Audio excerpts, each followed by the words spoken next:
1 minute చూద్దాం. Om Guru Bhyo Namaha.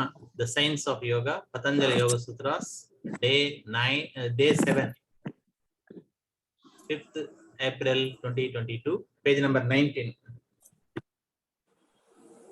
So fourth line నుండి start చేయాలి madam.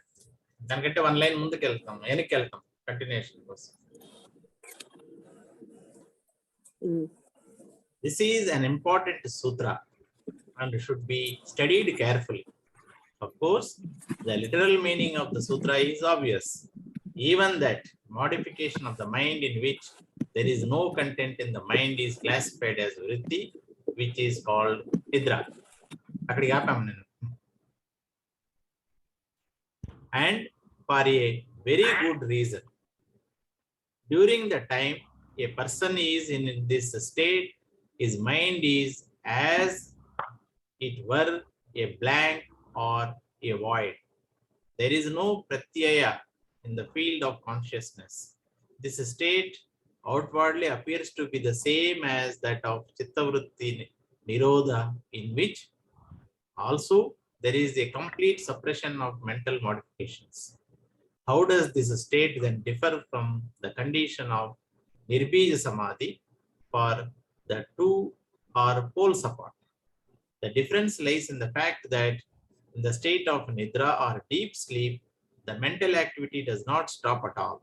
Only the brain is disconnected from the mind and so does not record the activities which is going on in the mind. When the person wakes up and the contact is established again, the brain again becomes the seat of mental activity as before.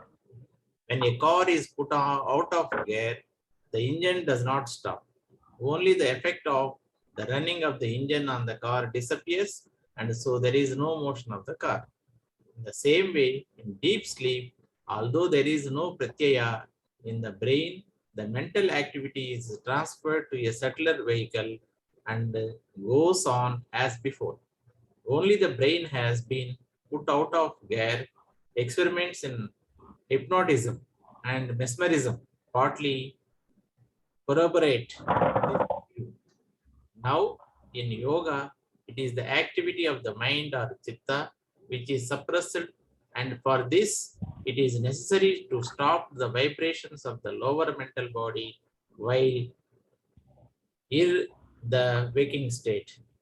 In the waking state, the brain is connected with the lower mind, and by controlling the activity of the mind in the brain, we can control its own activity. When the engine of the car is in gear, by regulating or stopping the motion of the car, we can regulate or stop the movement of the engine itself. It will be seen, therefore, that the state of deep sleep and the state of chittavritti nirodha, though superficially they may appear similar, are quite different. మనం 4 lines చెప్పుకున్నామా?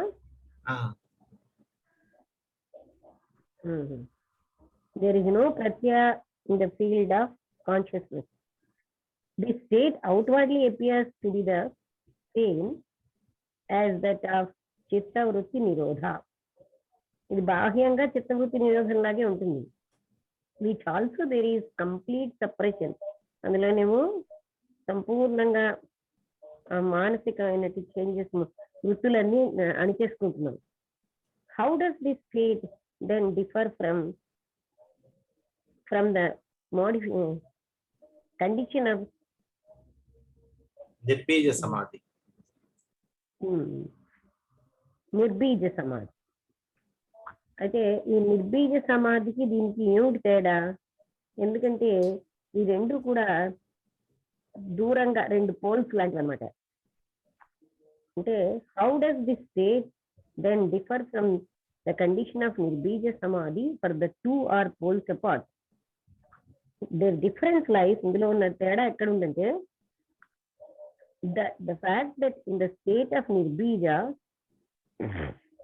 in the space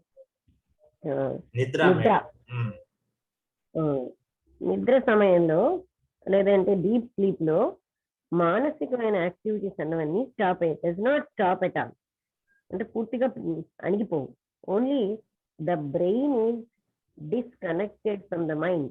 మనస్సుకి brain కి connection అయిపోతుంది, and so does not record the activities which are going on in the mind. అందుకని మనస్సులో ఉన్న activities అవి record చేయదు, దాని కనెక్షన్ బ్రెయిన్ తో పోవడం బట్టి. ఎప్పుడైతే ఆ వ్యక్తి నిద్ర లేస్తాడో అప్పుడు ఆయనకి ఈ కాంటాక్ట్స్ మళ్ళీ స్థిరపడతాయి. అప్పుడు బ్రెయిన్ మళ్ళీ becomes the seat of mental activity. Mental యాక్టివిటీగా ముందులాగే అన్ని మెంటల్ యాక్టివిటీస్ కి అదే స్థానంలో జరుగుతాయి. ఎప్పుడైతే ఒక కారు గేర్ లోంచి తప్పిపోయింది అనుకోండి, అప్పుడు the engine does not stop. Engine ఏమో ఆగదు.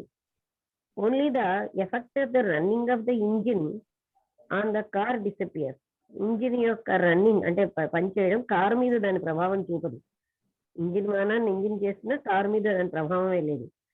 అలాగనమాట. Only the effect of the running of the engine on the car disappear and to there is no motion on the of the car.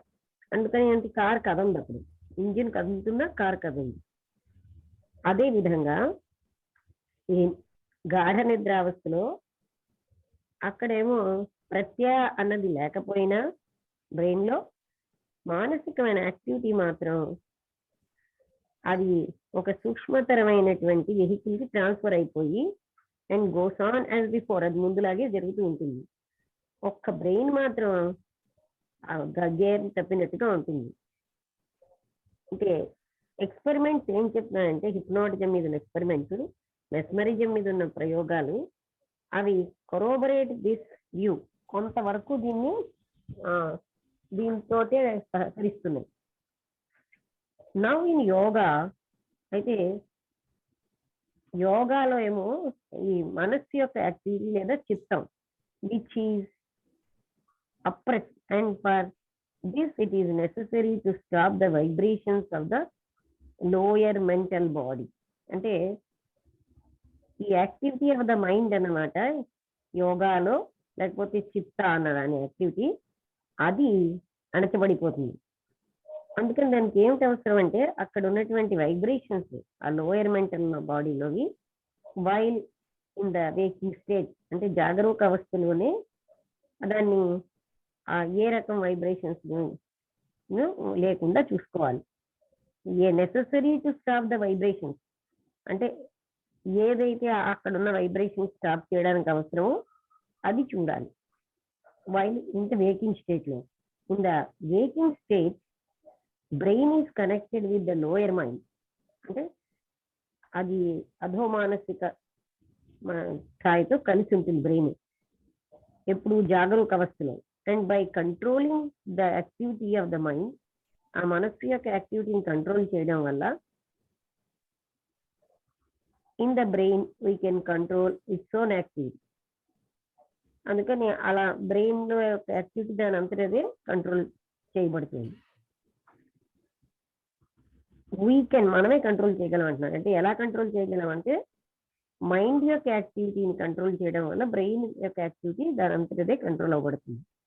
ఎప్పుడైతే engine car is in gear లో ఉందో, by regulating or stopping the motion of the car we can regulate or stop the movement of the engine it self.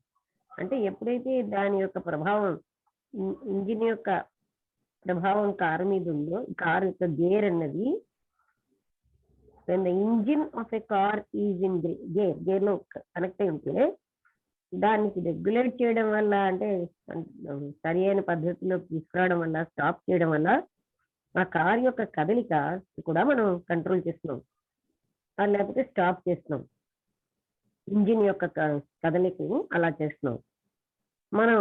అందువల్ల ఏం తెలియబడుతుందంటే ఈ deep sleep లో, అలాగే చిత్తవృత్తి state of చిత్తవృత్తి నిరోధ సమయంలో ఈ రెండు బయటకు ఒకలాగే ఉంటాయి, కానీ వాటిలో చాలా తేడా ఉంది. సూత్ర 11 అనుభూత విషయా సంప్రమోషః స్మృతి. Memory is not allowing an object which has been experienced to escape. The mental process involved in recalling a past experience is a peculiar one, and the reason why memory is considered as a type of chittavritti has already been discussed in dealing with I9. Memory is here defined as the retention of the past experiences in the mind. But it is to be noted that these experiences are retained in the mind as mere impressions, samskaras, and as long as they are present in their potential form as mere impressions, they cannot be considered as chittavritti. It is only when the potential impressions are converted into their active state in the form of mental images that they can properly be considered as chittavritti.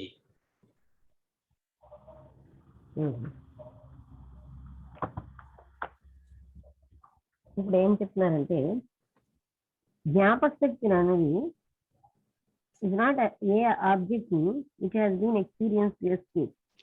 అంటే మనం అనుభవించినటువంటి వస్తువు యొక్క జ్ఞాపక శక్తిని escape అయ్యేటట్టు చెయ్యదు, అంటే జ్ఞాపకాలలోనే ఉంటాయండి. సాధారణంగా ఈ మానసిక ప్రాసెస్ లో రికాల్ ఒక పాస్ట్ అనుభూతిని తీసుకొస్తున్నాం జ్ఞాపకంలో. పిక్యూలియర్ వన్, ఒక విచిత్రమైనది. The reason why memory is condition. ఈ జ్ఞాపక శక్తి అనేది కండిషన్ అయ్యింది. as a type of chittavritti has already been discussed in dealing with 1 to 9. అంటే అక్కడ దానికి అది కండిషన్ అయిపోయి ఉన్నది అన్న విషయం. మెమరీ ఈ కండిషన్ చిత్తవృత్తి విధానంలో కండిషన్ మెమరీ కూడా. ఈ విషయం మనం ఇంతకుముందు డీల్ చేసాం అంటున్నాను. జ్ఞాపక శక్తి అనేది as here defined as retention of past experiences in mind.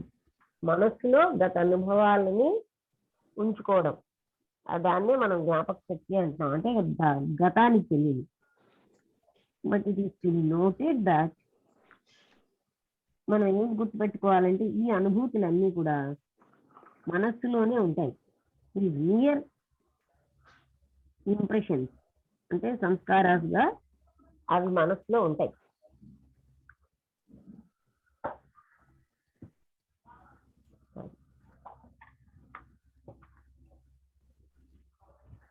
Mere experiences are, but it is to be noted that these experiences are retained in the mind as mere impressions, అంటే వాటిని ఏంటంటారు సంస్కారాలు. and as long as they are present in their potential form, ఇవి చాలా ఎంతకాలం అయితే వాటి యొక్క శక్తివంతమైన పద్ధతిలో ఉంటాయో అవి as mere impressions they cannot be considered as చిత్తవృత్తి. కేవలంగా వాటి ఇంప్రెషన్స్ గానే అవి ఉన్నప్పుడు వాటిని చిత్తవృత్తిగా అనలేము. అంటే జ్ఞాపకాల యొక్క ఇంప్రెషన్స్, వాటిని మనం చిత్తవృత్తి అని పిలవలేము. It is only when the potential impressions are converted into their mental images that they can properly be controlled as chittavritti. అంటే ఎప్పుడు కేవలంగా మన యొక్క పొటెన్షియల్ ఇంప్రెషన్స్ ఆర్ కన్వర్టెడ్, మార్చబడిపోయి అనుకోండి, ఇంటూ దేర్ యాక్టివ్ స్టేట్, యాక్టివ్గా అది అంటే in the form of mental images, అంటే మానసికమైన ఇమేజెస్ గా, అప్పుడు అవి కన్సిడర్డ్ యాజ్ చిత్తవృత్తిస్ అని మనం అనొచ్చు. అర్థమైందా? అంటే అవి చెప్పండి మేడం. అర్థమైందా? ఇట్ ఈస్ ఓన్లీ అంటే ఈ వీటి శక్తివంతమైన ఇంప్రెషన్స్ అన్నిటిని వాటి యాక్టివ్ స్థితిలోకి మానసికమైన ఇమేజెస్ గా వాటిని మార్చినప్పుడే వాటిని మనం చిత్తవృత్తులు అంటున్నాం. సూత్ర 12 అభ్యాస వైరాగ్యాభ్యాం తన్నిరోధః. Their suppression by persistent practice and non-attachment. After classifying and explaining the different forms which modifications of the mind may assume, the author gives in this sutra the two general means of bringing about the suppression of these modifications. These are practice and non-attachment. Two apparently simple words, but what a tremendous effort of the human will and variety of practices they stand for. Both these words have been defined in the subsequent sutras, but their full significance can be understood only after the study of the book has been completed.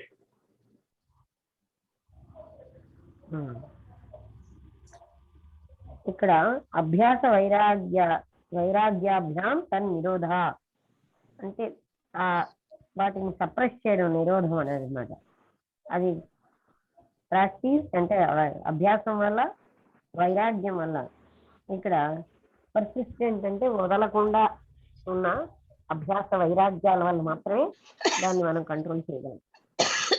అంటే ఇక్కడ మానసికమైన పద్ధతి ఇందులో రికాలింగే గతానికి చెందిన ఒక అనుభూతిని, అనుభవాన్ని, ఏ పిక్యూలియర్ వన్, ఒక విచిత్రమైన దాన్ని మనమేమో మనసులోకి తీసుకొస్తాం అనమాట.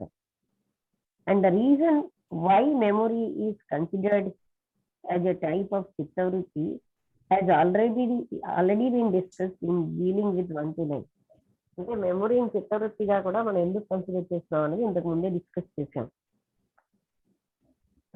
Memory is here. మేడం అది అయిపోయింది మేడం, నెక్స్ట్ పాయింట్ మనం చదువుతున్నాం. 11ది అయిపోయిందా? అభ్యాస వైరాగ్యం, సారీ 12ది. ఇది సప్రెషన్ ఇస్ బ్రాట్ అభ్యాసం వల్ల, వైరాగ్యం వల్ల. అంటే మనం క్లాసిఫై చేసాం అనుకోండి, అంటే వీటిని వర్గీకరించి వివరిస్తే రకరకాల ఈ చిత్తవృత్తులు అంటే మోడిఫికేషన్స్ అంటే వృత్తులు అనమాట, మనసు యొక్క వృత్తుల్ని may assume the number the author gives in this sutra. ఈ సూత్రంలో ఆధర్ ఏం చెప్తున్నాడంటే ఈ రెండు పేర్లు కూడా bringing about the suppression of these modifications అంటే చిత్తానికి సంబంధించిన వృత్తుల్ని అణిచేయడం కోసమే చెప్తున్నాను. These are practice and non attachment. అంటే అవి ఏమిటి? ఆ రెండును అభ్యాసము, వైరాగ్యము. ఈ రెండు కూడా సింపుల్ వర్డ్స్ మాత్రమే, కానీ వీటి వల్ల ఎంత ట్రెమెండస్ ఫలితం, effort of the human will అంటే మానసికమైన శక్తిని బాగా ఉపయోగిస్తున్నాం. These are practice and non attachment. ఆ రెండింటిని two apparently simple words.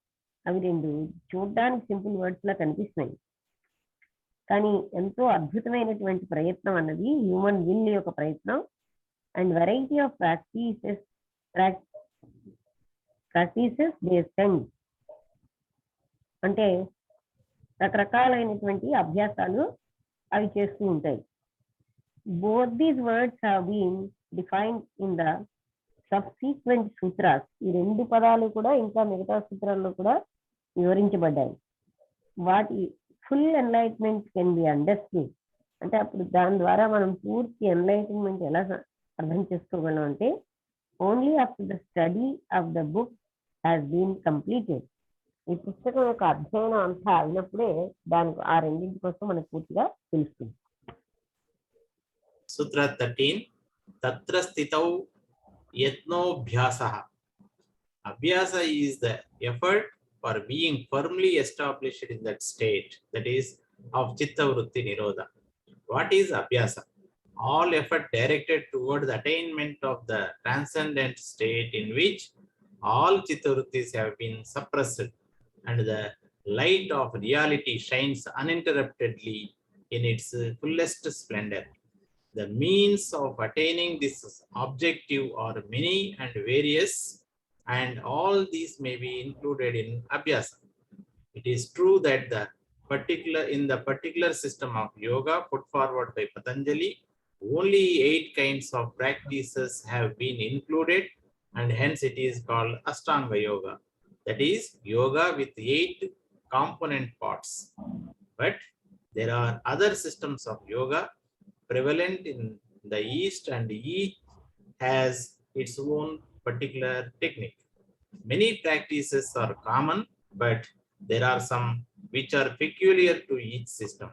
Patanjali has included in his system practically all those which are essential or important.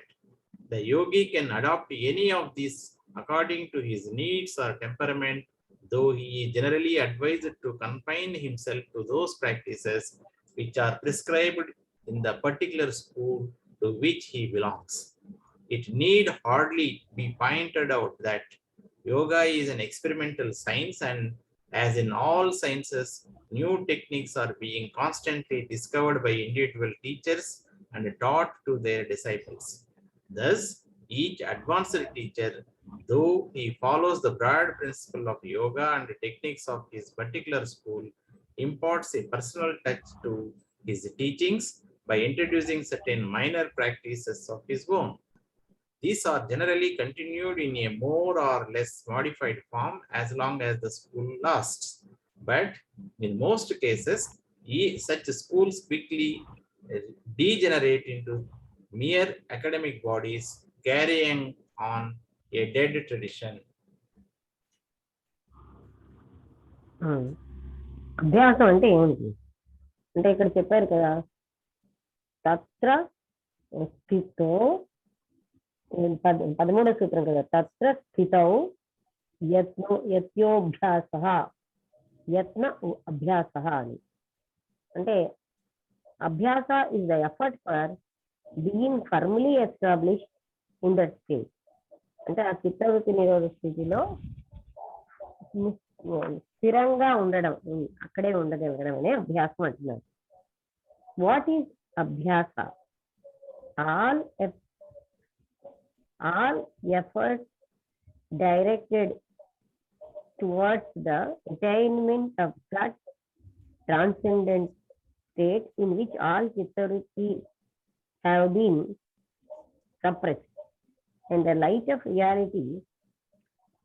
ఇక్కడ ఏంటంటే అభ్యాసం అంటే అన్ని రకాలైనటువంటి ఫలితాలు కూడా దేని వైపు, attainment of that transcendent state, అంటే వీటన్నిటిని అధిగమించేటటువంటి స్థితిని, in which all chittavrittis have been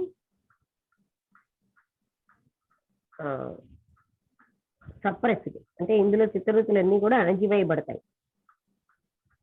and the light of reality, సత్యం అన్నది ప్రకాశిస్తూ ఉంటుందన్నమాట.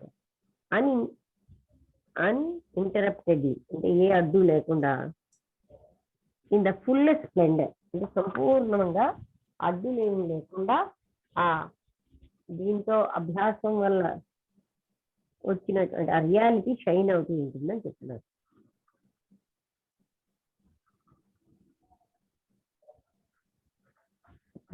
ఇంకా the means of attaining the objective are, ఒకసారి ఉండండి, అంటే మనం చేసే ఏ ప్రయత్నమైనా కూడా అంటే దీన్ని అధిగమించడానికి, ఈ చిత్తవృత్తిని అవి లేదా సప్రెస్ చేసేయడానికి, అంటే in the light of reality అంటే ఆ సత్యం షైన్స్ అన్ఇంటరప్టెడ్లీ, అది ప్రకాశిస్తూ ఉంటుంది, అది సంపూర్ణంగా. అప్పుడు దాన్ని పొందే పద్ధతులు అన్నవి అంటే ఆబ్జెక్టివ్గా ఉంటాయి, ఎన్నో ఉంటాయి, అండ్ వేరియస్, చాలా రకాలుగా ఉంటాయి. All these may be included in అభ్యాసాలు, ఇవన్నీ కూడా ఇంక్లూడ్ అయి ఉన్నాయి. ఇది నిజం ఏంటంటే పర్టికులర్ సిస్టమ్ ఆఫ్ యోగా అన్నది పతంజలి చేత ఇవ్వబడింది. దానికి 8 రకాలైనటువంటి ప్రాక్టీసులు ఉన్నాయి. ప్రాక్టీసెస్ అంటే ఇక్కడ అలాంటి పద్ధతులు ఉన్నాయన్నమాట. అవి have been included and hence it is called ashtanga yoga. 8 పద్ధతులు ఇందులో ఇంక్లూడ్ అయి ఉన్నాయి కనుక 8 అష్ట అంటాం కనుక అష్టాంగ యోగ. యోగా అన్నది 8 భాగాలతో ఉంటుంది, కానీ అక్కడ ఇతర సిస్టమ్స్ ఆఫ్ యోగాకు సంబంధించిన ఇతర పద్ధతులు ప్రివలెంట్ ఇన్ ద ఈస్ట్, ముఖ్యంగా ఈస్ట్ దేశాల్లో ఉన్నాయి. And each has its own particular technique. ప్రతి ఒక్కరికిను వాళ్ళకి సంబంధించినటువంటి ముఖ్యమైన టెక్నిక్ ఉంటుందన్నమాట. ఎన్నో ప్రాక్టీసెస్ అనేవి సామాన్యంగా ఉంటాయి, కానీ ఇదేంటది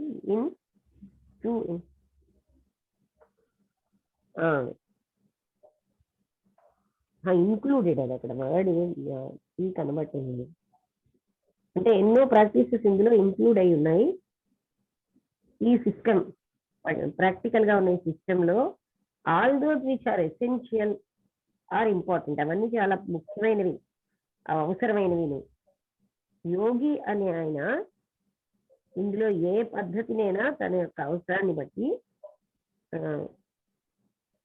ఆయన యోగి కెన్ అడాప్ట్, అంటే అలవాటు చేసుకోవచ్చు.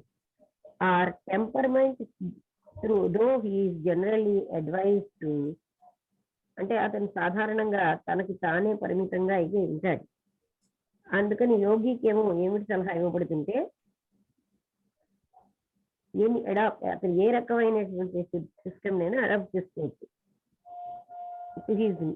Needs of temperament the yogi can adapt, అంటే తనకు ఉన్నటువంటి స్వభావానికి తగ్గట్టుగా, though he generally advise to confine himself, సాధారణంగా ఆయనకి తనకి తానే పరిమితంగా అవ్వమని సలహా ఇవ్వబడుతూ ఉంటాడు. టు దోజ్ పేరెంట్స్, అంటే అటువంటి ప్రాక్టీసెస్ కి ఆయన పరిమితం అయిపోయి ఉంటాడు. Which are prescribed in the particular school to which he belong, అంటే తను ఏ స్కూల్ చెందుతున్నాడో అందులో ఇవన్నీ ప్రిస్క్రైబ్ అవుతుంది.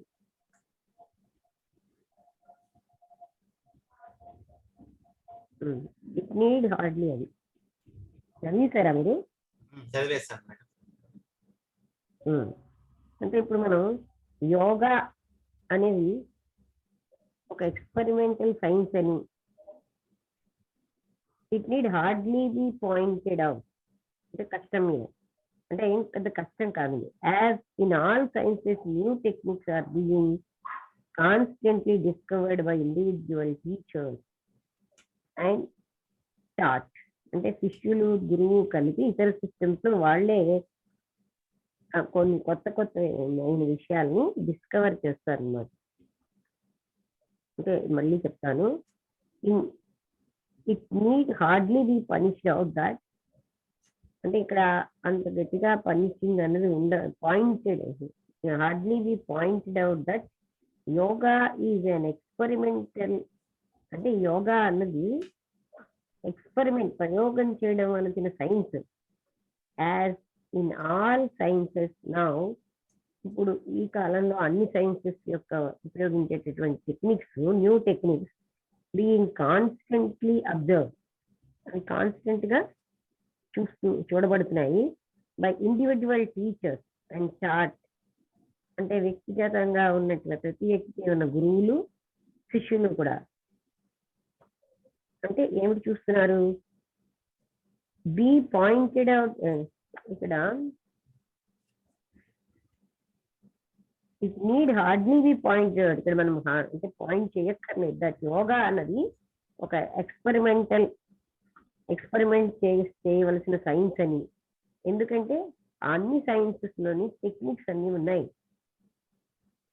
అది కంటిన్యూస్ గా ఇండివిజువల్ టీచర్స్ డిస్కవర్ చేస్తున్నాయి, అలాగే and taught to their disciples, అది వాళ్ళ యొక్క శిష్యులకి బోధపరుస్తున్నారు. దస్ ఈచ్ అడ్వాన్స్డ్ టీచర్, ఈ విధంగా బాగా ముందుకు వచ్చినటువంటి అడ్వాన్స్డ్ టీచర్ అన్నట్లు, though he follows the broad principle of yoga, ఆయన యోగా యొక్క ప్రిన్సిపల్స్ ఫాలో అయినా సరే, and techniques of this particular school, అంటే అక్కడ ఉన్న టెక్నిక్స్ ని పాటించిన, impart a personal touch to his teachings, అంటే ఆ టీచింగ్స్ ఆయన పర్సనల్ టచ్ కలిగి ఉంటాడు. By introducing certain minor practices of his own, అంటే అక్కడ ఆయన కొన్ని మైనర్ ప్రాక్టీసెస్ ని ఆయన అందులో ఇంట్రడ్యూస్ చేస్తారు. These are generally confined in, అంటే ఇది సామాన్యంగానే these are generally continued in a more or less modified form. ఇవేమో కొద్దో గొప్ప మార్పు అయిన పద్ధతిలో కంటిన్యూ అవుతూనే ఉంటాయి. ఎంతకాలం అయితే ఈ స్కూల్ అనేది ఉందో అంతకాలం. కానీ ఎన్నో విషయాల్లో అలాంటి స్కూల్స్ వెంటనే క్షీణించిపోతున్నాయి క్విక్గా. బాడీస్ క్యారింగ్ అనే డెడ్ ట్రెడిషన్, అంటే ఇలాంటి ట్రెడిషన్ మీద ఎకడమిక్ బాడీస్, అంటే ఎకడమిక్ అంటే విద్యకు సంబంధించినటువంటి క్యారింగ్ అనే డెడ్ ట్రెడిషన్ మీద, అంటే ట్రెడిషన్ డెడ్ అని అనడానికి ట్రెడిషన్ ఇట్సెల్ఫ్ డెడ్ అంటారు కృష్ణమూర్తి గారు, దాని మీద ఆధారపడి ఉంటుంది. ఇన్ మోస్ట్ కేసెస్, చాలా కేసెస్ లో ఈ స్కూల్స్ అన్నవి వేగంగా నశించిపోతున్నాయి. ఎందుకంటే అవి ఎక్కువగా ఎకడమిక్ బాడీస్ అన్ని, అంటే ఈ విద్యా సంస్థలు ఇవన్నీ కూడా క్యారింగ్ అనే డెడ్ ట్రెడిషన్, అంటే ఆ పాతదైన డెడ్ అని వాడడానికి అది అలాంటి సాంప్రదాయం మీద ఆధారపడడం బట్టి అవి కూడా డిజనరేట్ అయిపోతుంది స్కూల్స్. సూత్ర 14. స తు దీర్ఘకాల నైరాంతర్య సత్కార సేవితో దృఢభూమి. It, that means abhyasa, becomes firmly grounded on being continued for a long time without interruption and with reverent devotion. In order that the practice of yoga may bear fruit and may enable the sadhaka to be firmly established on the path, there are three conditions which must be fulfilled. These conditions, as defined in the sutra, are: these practices must be continued for a long time, there should be no interruptions, the path must be trodden with devotion and in a spirit of reverence. The necessity for pointing out these conditions will be seen if one takes into account the enormous number of failures on this path. The path of yoga appears very fascinating in the beginning, and many are the people who are caught by its glamour and make a start in the hope of plucking its fruit in the very short time. But alas, of these who enter the path, only a microscopical minority are able to make good progress. Even those who have the courage to and perseverance to continue are very few in number. The vast majority of aspirants drop out sooner or later, giving up the practice completely or keeping up a semblance of mere external forms as soon as the glamour wears out. They either come to believe that it is all moonshine or manage to convince themselves that conditions in the present life are not favorable and they had better postpone the effort to the next life when they vainly hope to be placed in better circumstances, leaving out a few cases where karma interposes a real obstacle in the path of the aspirant. The real cause of discontinuing the practice is, in the vast majority of cases, the lack of spiritual maturity, without which no success on this path is possible. The world and its pursuits have still a great deal of attraction for such people, and they are not prepared to make the sacrifices which are demanded on this path. Madam, 7 minutes on. ఈ process చెప్పి సాగుతాం వాళ్ళకి. అంటే సతు దీర్ఘకాల అంటే ఇక్కడ meaning చెప్తాను.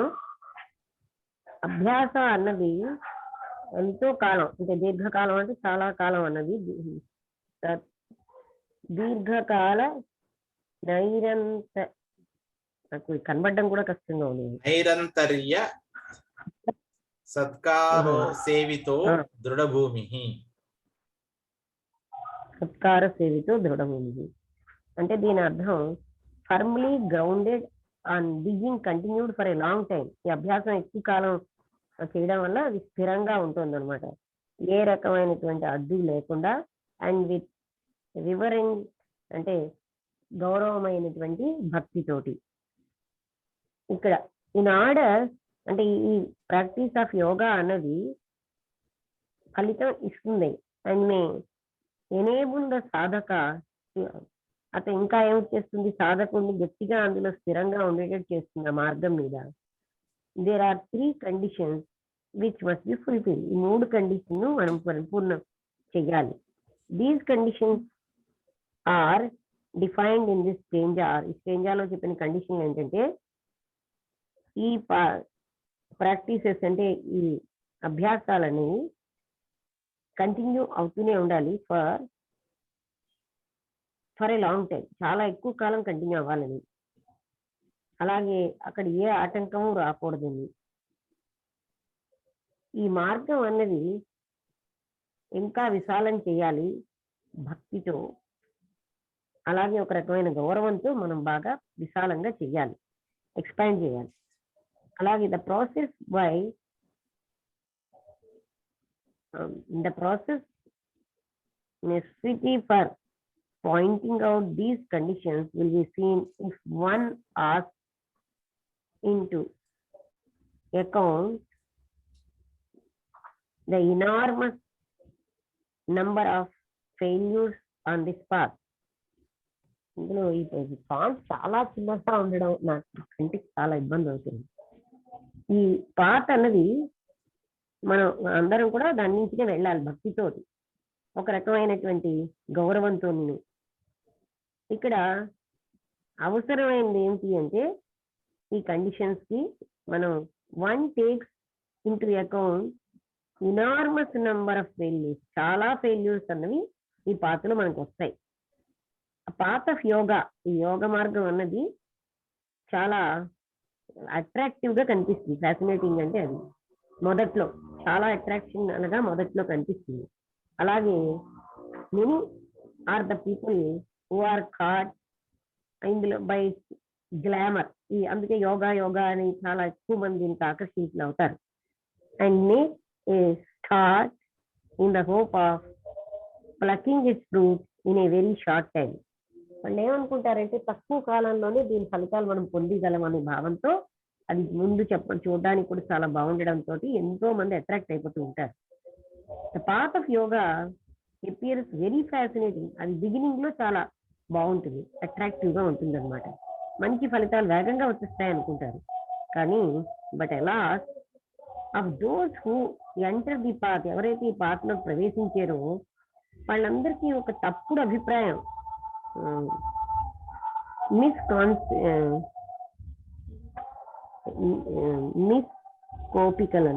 మైక్రోస్కోపికల్ అంటే సూక్ష్మతరమైనటువంటి మైక్రోస్కోపికల్ minority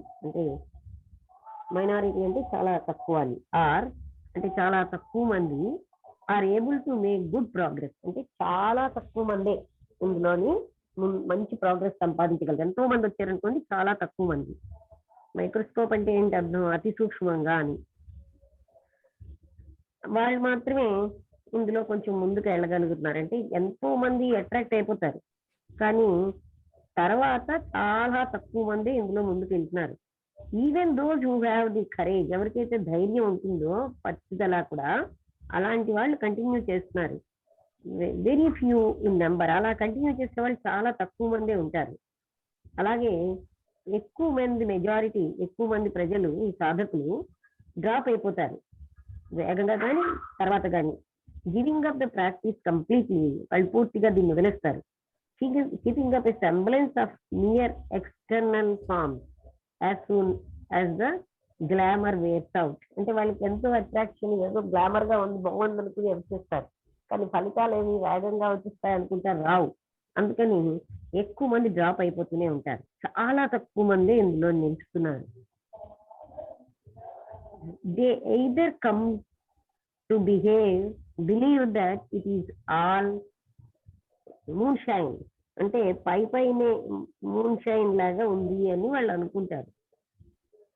are manage to convince themselves that conditions in the present life are not favorable. ఇంకా వాళ్ళు ఏమనుకుంటారు, ఈ జీవితంలో మా కండిషన్స్ ఏమి అంత బాగోలేవు, and they had better postpone the effect to the next life. ఇంకొక జన్మలో మనం చేయొచ్చు, ఈ జన్మలో మనకు పరిస్థితులు కరెక్ట్ గా లేవు. దెన్ దే వెయిన్లీ హోప్, అంటే వృధాగా అలాగా ఆలోచిస్తారన్నమాట. To be place in better circumstances, మంచి పరిస్థితులు అవి మనకి నెక్స్ట్ జన్మలో వచ్చినప్పుడు మనం ప్రాక్టీస్ చేయొచ్చు, ఇప్పుడు కరెక్ట్ కాదని వాళ్ళు పోస్ట్ పోన్ చేసేస్తారు. Leaving out a few cases, ఎవరో కొంచెం మందిని వదిలేస్తే, where karma interposes a real obstacle in the path of the aspirant, అంటే సాధకుడి యొక్క మార్గంలో కర్మ ఏమో చాలా ఆబ్స్టకిల్, అంటే అడ్డులు పెడుతూ ఉంటుంది. ఎక్కడైతే the real cause of discontinuing the practice is, అప్పుడు ఏంటంటే ఇదిగో ఇలాంటి అడ్డులు వచ్చాయి కనుక ఈ ప్రాక్టీస్ ఏంటి, ఈ పద్ధతిని వదిలేద్దాం అని ఫీల్ అవుతారు. In the vast majority of